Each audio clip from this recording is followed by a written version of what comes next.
দেখো এখানে আমদানি আমদানি রফতানি এই শব্দগুলোকে দেখলে যদিও আমাদের কি মনে হয়, যদিও আমাদের দেশি শব্দ মনে হয়, কিন্তু সেগুলো আসলে কি শব্দ, সেগুলো আসলে ফার্সি শব্দ। তাহলে এখানে যে 8টা শব্দ আছে আর আগের হচ্ছে প্রশাসনিক সাংস্কৃতিক শব্দ আছে 16টা, টোটাল শব্দ হচ্ছে কয়টা, 24টা। এই শব্দ 24টা বাদ দিয়ে বাকি যে শব্দগুলো আছে সেগুলো সবগুলো আসলে কি শব্দ, সবগুলো আরবি শব্দ। তাহলে আমরা খুব সহজভাবে আরবি ফার্সি শব্দগুলো জেনে গেলাম। ফার্সি শব্দগুলো যেহেতু জেনেছি, এর বাইরের গুলো বইয়ে যা আছে সব হচ্ছে কি শব্দ, আরবি শব্দ। তোমরা সবাই আশা করি ভালোভাবে পারবে, তোমরা নিজেরা গল্প বানিয়েও এটা করতে পারো। তোমরা সবাই আজকের পর্যন্তই, পরের ক্লাসে বাকি শব্দগুলো পড়াবো। সবাই ভালো থেকো, সুস্থ থেকো। ধন্যবাদ সবাইকে।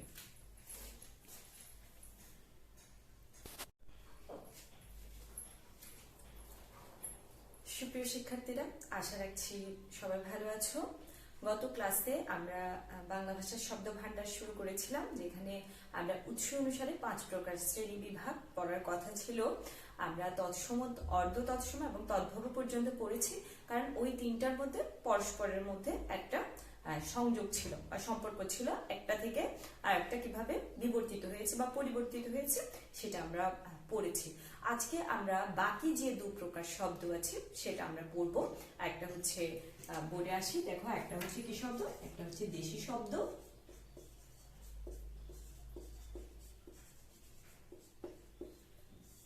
আর একটা হচ্ছে বিদেশি শব্দ।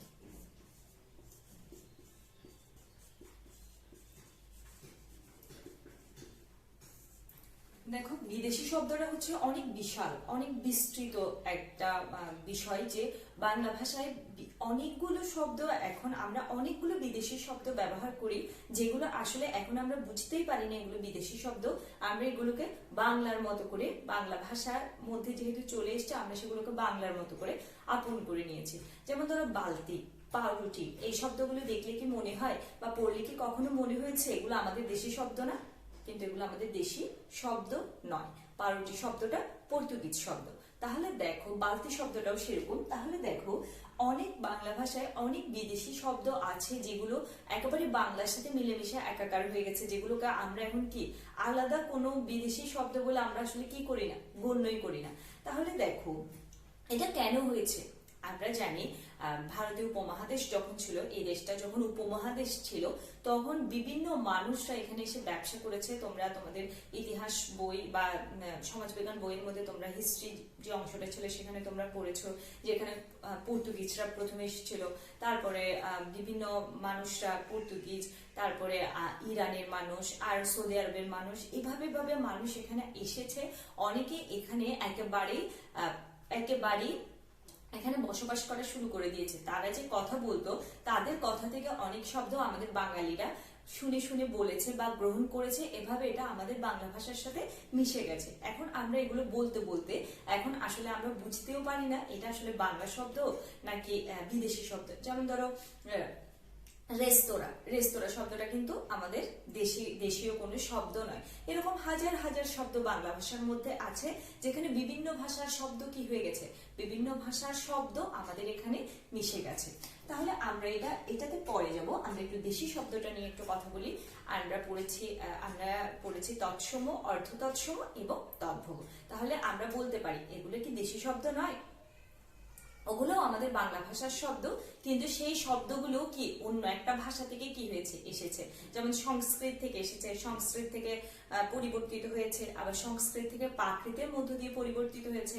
এই ধরনের যেগুলো এখন আমাদের বাংলা ভাষায় কি করে নিয়েছে, স্থান করে নিয়েছে। এবং দেশি শব্দ বলতে বোঝানো হচ্ছে, তোমাদের বইয়ে তোমরা দেখতে পাবে, তোমাদের বইয়ের শুরুতেই আছে যে বাংলাদেশের মধ্যে বা এই দেশের মধ্যে যেসব আদিম অধিবাসী রয়েছে, তাদের ভাষা এবং সংস্কৃতির অনেকগুলো শব্দ আমাদের বাংলা ভাষায় আমরা ব্যবহার করি। সেগুলোকে আমরা কি শব্দ বলছি, দেশি শব্দ। যেহেতু এদেশের আদিম অধিবাসীরা সেগুলো ব্যবহার করতো, সেই জন্য সেগুলো হচ্ছে দেশি শব্দ। সেই সব শব্দগুলো আসলে মূল কোথায়, আমরা তদ্ভব শব্দ পড়ার সময় পড়েছি মূল কোথায়, সংস্কৃতে। কিন্তু এই দেশি শব্দের ক্ষেত্রে বলা হচ্ছে সেই সকল শব্দের মূলটা কোথায় সেটা কিন্তু খুঁজে পাওয়া যায় না, কিন্তু কোন ভাষা থেকে এসছে সেগুলো খুঁজে পাওয়া যায়। তাহলে দেখো তোমাদের বইয়ে দুটা আদিবাসীর কথা আছে, একটা হচ্ছে কোল আর একটা হচ্ছে মুন্ডা। এই দুই আরো অনেকেই ছিল, এই দুইটার কথাই এখানে বলা হয়েছে। তাদের ভাষা থেকে যে সকল শব্দ আমাদের বাংলা ভাষার মধ্যে আছে সেগুলোকে আমরা মানে যেহেতু এই দেশের মানুষরাই আগে থেকে এই শব্দগুলো ব্যবহার করেছে সেই জন্য আমরা সেগুলোকে কি বলছি, সেগুলোকে দেশি শব্দ বলছি। সেগুলো কিন্তু কোনো কি শব্দ নয়, মিশ্রিত শব্দ নয়। আমরা একটা জিনিস খেয়াল করি, প্রত্যেকটা আদিবাসী বা উপজাতিদের কি রয়েছে, নিজস্ব ভাষা রয়েছে। যেমন চাকমাদের এক রকমের ভাষা, মারমাদের এক রকমের ভাষা, এক এক জনের ভাষাটা হচ্ছে এক এক রকম, তাদের প্রত্যেকেরই আলাদা আলাদা ভাষা রয়েছে। তাহলে তোমাদের বইয়ে যেটা আছে জাস্ট কয়েকটা শব্দ মাত্র আছে। একটা হচ্ছে কুড়ি, বলা হচ্ছে কোল বলে যে উপজাতি আছে তার ভাষা থেকে কুড়ি শব্দটা আতে। কুড়ি শব্দটা হচ্ছে তার ভাষারই শব্দ। কুড়ি কোন ভাষার শব্দ? কুড়ি হচ্ছে কোল ভাষার শব্দ। তাহলে কোল উপজাতিরা ব্যবহার করতে বলে এটা কি ভাষার শব্দ? কোল ভাষার শব্দ। এরপরে দেখো আরেকটা আছে পেট, পেটের পেট বা উদর, যেটা কি ভাষার শব্দ? সেটা হচ্ছে তামিল শব্দ। সেটা হচ্ছে কি শব্দ? সেটা হচ্ছে তামিল। এরপরে আরেকটা শব্দ আছে, দেখো আরেকটা শব্দ তোমাদের বইয়ে আছে, সেটা হচ্ছে চুলা বা উনুন। চুলা বা উনুন এটা হচ্ছে কি ভাষার শব্দ? এটা হচ্ছে মুন্ডারি ভাষার শব্দ। তাহলে দেখো এই তিনটা ভাষা ছাড়া আরো তোমাদের বইয়ে জাস্ট আর মনে হয় বাকি 7টার মতো শব্দ এখানে রয়েছে, এই তিনটা শব্দ ছাড়া, যেগুলোকে আমরা কি শব্দ বলছি? দেশি শব্দ বলছি।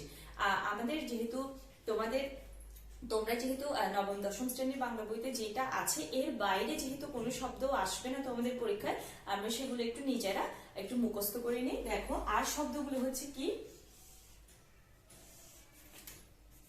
কুলা, চোঙ্গা,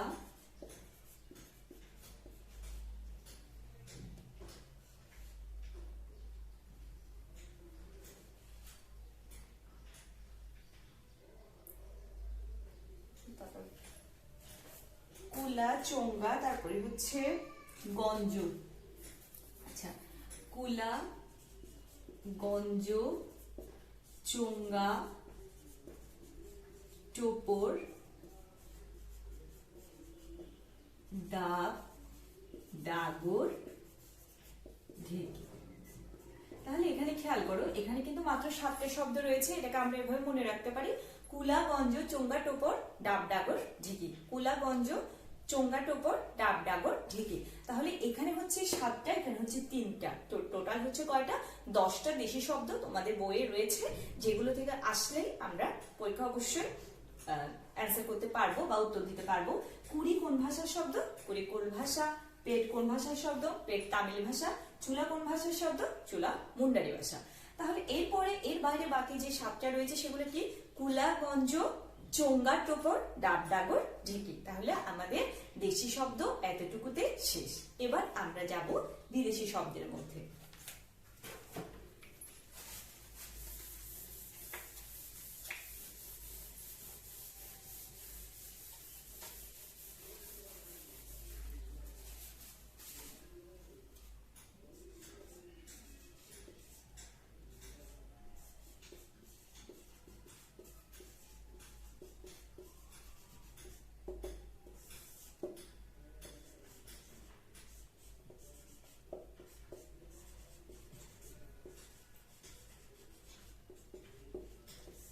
এবার দেখো বিদেশি শব্দের মধ্যে অনেকগুলো শব্দ রয়েছে। আরবি শব্দ রয়েছে, ফার্সি, ফরাসি, পর্তুগিজ, চীনা, জাপানি, আরো অনেকগুলো ইংরেজি, অনেক শব্দ রয়েছে কি শব্দের মধ্যে? বিদেশি শব্দের মধ্যে। দেখো আমাদের আরবি এবং আমাদের দেখা যায় এতগুলো যে এই বিভিন্ন প্রকারের শব্দ রয়েছে, সেখানের মধ্যে একটু বেশি শব্দ আছে আরবি শব্দ, ফার্সি শব্দ এবং পর্তুগিজ শব্দ। মোটামুটি ইংরেজি শব্দ তো মোটামুটি আমরা চিনি, কিন্তু চেনা যায় না এরকমের মধ্যে রয়েছে আরবি, ফার্সি এবং ইংরেজি। তাহলে পর্তুগিজ। আরেকটা বিষয় আছে, আরবি এবং ফার্সি শব্দগুলোকে দেখলে আমাদের একই রকম মনে হয়। আরবি এবং অনেকগুলো ফার্সি শব্দ আছে যেগুলোকে দেখলে আমাদের একই মনে হয়, বিশেষত ধর্ম সংক্রান্ত যে সকল শব্দ রয়েছে সেগুলোকে দেখলে আমাদের বেশিরভাগ ক্ষেত্রে আমরা কনফিউজড হয়ে যাই, বেশিরভাগ ক্ষেত্রে কিন্তু আমরা দ্বন্দ্বে পড়ে যাই কোনটা আরবি শব্দ কোনটা ফার্সি শব্দ। আরেকটা বিষয় খেয়াল করো, এখানে কিন্তু অনেকগুলো ধর্ম সংক্রান্ত শব্দ রয়েছে, যেমন নামাজ, রোজা, অজু, এই ধরনের অনেকগুলো শব্দ রয়েছে। আমাদের পরীক্ষায় যেটা করা হয় সেটা হচ্ছে যদি ধর্ম সংক্রান্ত কোনো শব্দ দেয়া হয় তাহলে পরীক্ষার মধ্যে, তাহলে এটা যেহেতু এখানে যদি বেশিরভাগ আরবি শব্দগুলোই ইসলাম ধর্মাবলম্বীরা ওরা ভালোভাবে পারবে, কিন্তু অন্য ধর্মাবলম্বীরা এটা নাও পারতে পারে। কিন্তু যে বিষয়টা সেজন্য পরীক্ষায় দেওয়ার সময় সবসময় ধর্ম সংক্রান্ত শব্দগুলোকে বাদ দিয়ে সবসময় প্রশাসনিক এবং প্রশাসনিক বা বিবিধ শব্দগুলো বেশি দেয়া হয়। এই কারণে দেয়া হয় যাতে এটা সবাই কি করতে পারে, উত্তর করতে পারে। তাহলে আমরা ফার্সি, আরবি এবং ফার্সি শব্দের মধ্যে অনেকগুলি শব্দ রয়েছে, আমরা প্রশাসনিক শব্দগুলি শুধুমাত্র শিখব। এক্ষেত্রে আমরা একটা টেকনিক অবলম্বন করতে পারি, সেটা হচ্ছে আমি যদি আরবি শব্দগুলো যদি সব মুখস্থ করি তাহলে আমরা ফার্সি শব্দগুলো আমার আর মুখস্থ করতে হচ্ছে না, কারণ এর বাইরে যেগুলো আসবে সেগুলো ফার্সি। আবার যদি ফার্সি শব্দ সবগুলো মুখস্থ করে তাহলে আমাকে আরবিগুলো আর পড়তে হচ্ছে না, কারণ এর বাইরের গুলো আরবি। যেহেতু তোমাদের বইয়ে একদম মোট যদি হিসেব করি ফার্সি শব্দ, প্রশাসনিক এবং সাংস্কৃতিক শব্দ আছে 16টা, বিবিধ শব্দ আছে 8টা, টোটাল 24টা। এই 24টা শব্দ যদি আমরা মুখস্থ করি তাহলে বাকি এর বাইরে যে সাংস্কৃতিক এবং বিবিধ শব্দগুলো আছে সবগুলোই হচ্ছে কি শব্দ হবে, সবগুলোই হচ্ছে আরবি শব্দ হবে। তাহলে আমরা আজকে ফার্সি শব্দগুলো মুখস্থ করব। কিভাবে মুখস্থ করব সেটা হচ্ছে আমরা একটা গল্পের মধ্য দিয়ে মনে রাখবো। যদি আমরা সেগুলো মুখস্থ করতে যাই, যেমন বাদশা, বেগম, দফতর, দস্তখত, এগুলো আমাদের মনে থাকবে না। আমরা যদি ছোট একটা গল্পের মধ্য দিয়ে সাজিয়ে নিই শব্দগুলোকে, এই কোনো একটা গল্প, জাস্ট ছোট একটা গল্প যে দুই লাইনে যদি সাজিয়ে নিই তাহলে আমাদের এগুলো খুব ভালোভাবে মনে থাকবে। আমাদের আর দ্বিতীয়বার এগুলো নিয়ে কি করতে হবে না, চিন্তা করতে হবে। তাহলে দেখো আমি আরেকটা জিনিস বলি, ফার্সি এবং ফরাসির মধ্যে কিন্তু পার্থক্য আছে। একটা হচ্ছে ফার্সি আর একটা হচ্ছে ফরাসি। ফার্সি মানে হচ্ছে পারস্য বা ইরান, ইরানের ভাষা হচ্ছে ফার্সি। আর ফরাসি মানে ফ্রান্স, ফ্রান্সের মানুষদের ভাষা হচ্ছে কি, ফরাসি। এই দুটার মধ্যে কিন্তু পার্থক্য আছে, একটা ফার্সি আর একটা হচ্ছে ফরাসি। কিন্তু দেখো মনে একই রকম, আমরা অনেক সময় ফরাসি এবং ফার্সির মধ্যে ভুল করে ফেলি। একই রকম মনে হলে দুটার কিন্তু পার্থক্য আছে। একটা হচ্ছে ফ্রান্সের ভাষা, যেটা ফরাসি, ফ্রান্সের মানুষদের ফরাসি বলা হয়, ওটা হচ্ছে ফরাসি। আর হচ্ছে ইরান বা পারস্য উপকূলের তীরে অবস্থিত বলে ইরানের মানুষদের ইরানের যে ভাষা সেটা হচ্ছে কি ফার্সি। তাহলে আমরা এবার প্রথমে প্রশাসনিক এবং সাংস্কৃতিক শব্দগুলো আমরা একটা গল্পের মধ্য দিয়ে কি করব, একটা গল্পের মধ্য দিয়ে মনে রাখবো। তাহলে এগুলো আমরা যেগুলো পড়ছি সেগুলো হচ্ছে প্রশাসনিক এবং সাংস্কৃতিক।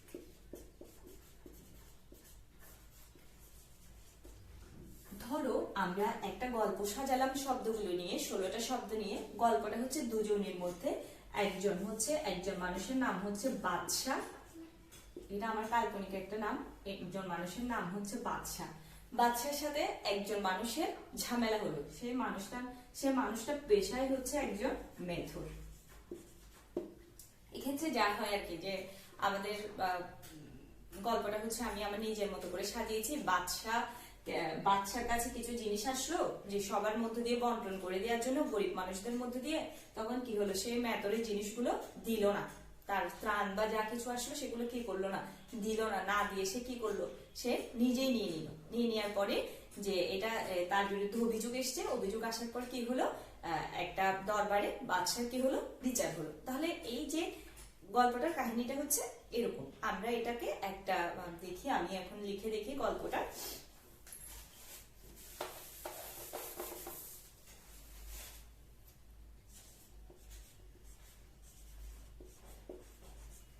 দোকান কারখানার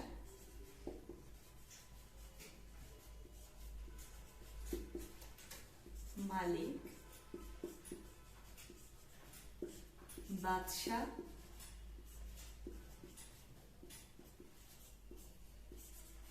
রসদ ও তোষক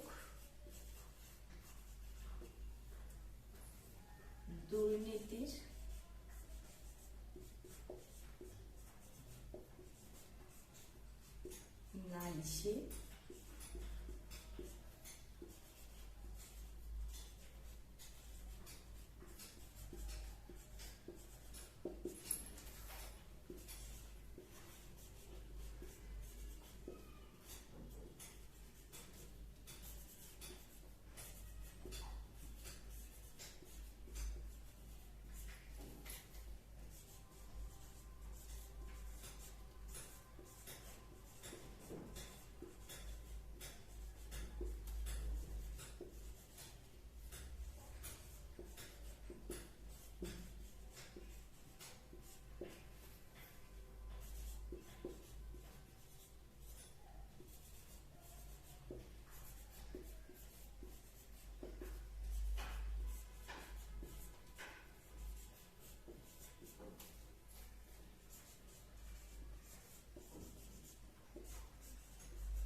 তাহলে এটা একটা দেখো আমরা আগে বলেছি এই গল্পটা হচ্ছে বাদশা এবং মেথরের মধ্যে যখন তার বিরুদ্ধে বাদশার বিরুদ্ধে অভিযোগটা প্রমাণিত হলো তখন সে কি করলো মেথরের সব জিনিস ফিরিয়ে দিতে বাধ্য হলো। তাহলে দেখো আমরা এবার একটু গল্পটা পড়ি। দেখো দোকান কারখানা, সে কিন্তু গরিব মানুষ না, তার যথেষ্ট সম্ভ্রান্ত।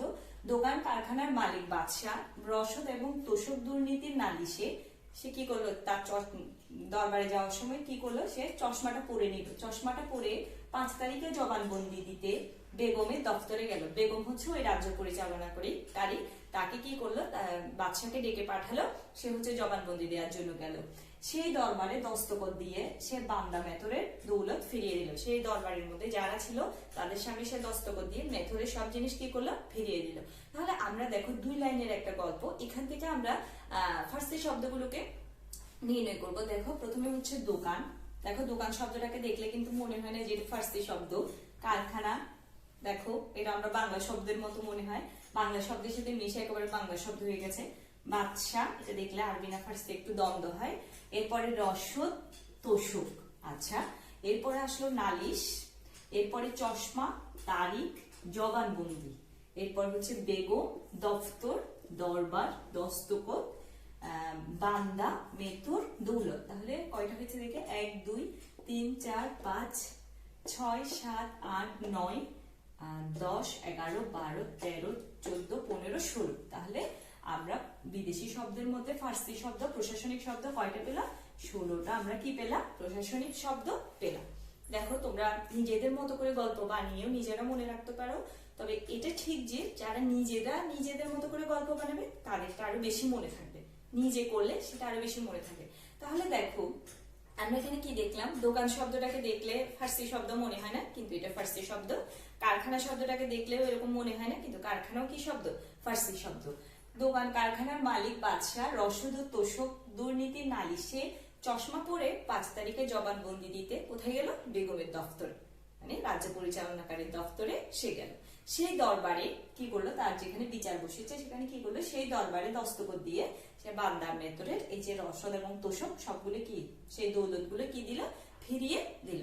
তাহলে দেখো আমরা 2 লাইনের একটা গল্পের মধ্য দিয়ে আমরা 16টা ফার্সি শব্দ শিখে ফেলেছি। এর বাইরে যে কোনো শব্দ, যেমন ধরো তোমার যদি মনে হয় কলম, কলম শব্দটা আরবি না ফার্সি, কিন্তু কলম শব্দটা কি হবে, আরবি শব্দ। কিতাব, আরবি শব্দ। তারপরে এই ধরনের আরো অনেকগুলো শব্দ আছে যেগুলো হচ্ছে,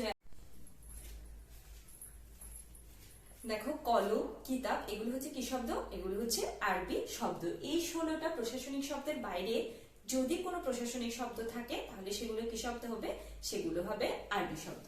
এরপরে আমরা বিবিধ শব্দগুলো একটু জেনে নিই আজকে। ফার্সি যে বিবিধ শব্দগুলো আছে,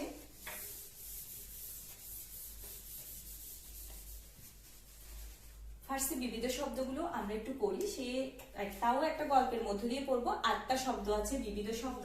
বিবিধ শব্দগুলো কি কি আমরা একটু দেখি।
এই দেখো এখানেও একটা ছোট্ট একটা গল্পের মধ্য দিয়ে আমরা 8টা বিবিধ শব্দ আমরা মনে রাখবো। সেটা কি দেখো, যে আমাদের দেশের বর্তমান পরিস্থিতি সেটা নিয়েও গল্প বলতে পারো। তাহলে দেখো, এই জিন্দা আদমির দেশে আমদানি রপ্তানি নিয়ে হাঙ্গামা হওয়ার নমুনা নতুন নয়। মানুষ দিন দিন কেমন যেন বদমাস জানোয়ারে পরিণত হচ্ছে। এখান থেকে আমরা ফার্সি বিবিধ শব্দগুলো আমরা যদি একটু দেখে নিই, তাহলে কি আসে দেখো, জিন্দা আদমি, আমদানি রফতানি, তারপর হাঙ্গামা, নমুনা, তারপরে হচ্ছে বদমাস, জানোয়ার। তাহলে দেখো 1 2 3 4 5 6 7 8, এখানে কয়টা শব্দ? এখানে 8টা বিবিধ শব্দ। দেখো রফতানি শব্দটাকে দেখলাম আমাদের বাংলা দেশি শব্দের মতোই মনে হয়, কিন্তু এটা ফার্সি শব্দ। তারপরে দেখো আমদানি,